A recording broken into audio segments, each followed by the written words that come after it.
მონაწილე ქართულმა სამხედროებმა ავღანელ ჯარისკაცებს საარტილერიო ქვემეხის ტექნიკური მომსახურების კურსი ჩაუტარეს არტილერიო სწავლების დასრულების შემდეგ. მთავარმა ინსტრუქტორმა კურსდამთავრებულებს სწავლების გავლის დამადასტურებელი სერტიფიკატები გადასცა. საარტილერიო სწავლება ყარაღანდის პროვინციაში ავღანურ სამხედრო ბაზა იგლზე 3 კვირის განმავლობაში მიმდინარეობდა. ტრენინგის თეორიული და პრაქტიკული ნაწილი სასწავლო კლასებსა და საარტილერიო საცავში ჩატარდა. კურსი მოიცავდა 3 კვირას.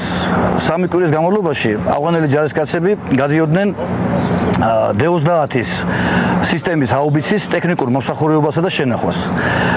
ზემოთ აღნიშნულმა კურსმა წარმატებით ჩაიარა, რის შედეგადაც ავღანელ ჯარისკაცებს გადაეცათ სათანადო სერტიფიკატები. სამხედრო სწავლებაში ავღანეთის ეროვნული არმიის 4 ბრიგადის 60-ზე მეტი ჯარისკაცი მონაწილეობდა. მათ შორის იყვნენ როგორც ოფიცრები და სერჟანტები, ასევე რიგითი ჯარისკაცები. ეს წვრთნები ჩვენთვის ძალიან მნიშვნელოვანი იყო, რადგან მსგავსი ღონისძიებების საშუალებას აძლევს ჩვენ სამხედროებს კიდევ უფრო დაუახლოვდნენ ნატოს სტანდარტებს. მინდა მადლობა გადაუხადოთ თქვენს ქვეყანას და ქართულ ინსტრუქტორებს მხარდაჭერისა და დახმარებისთვის.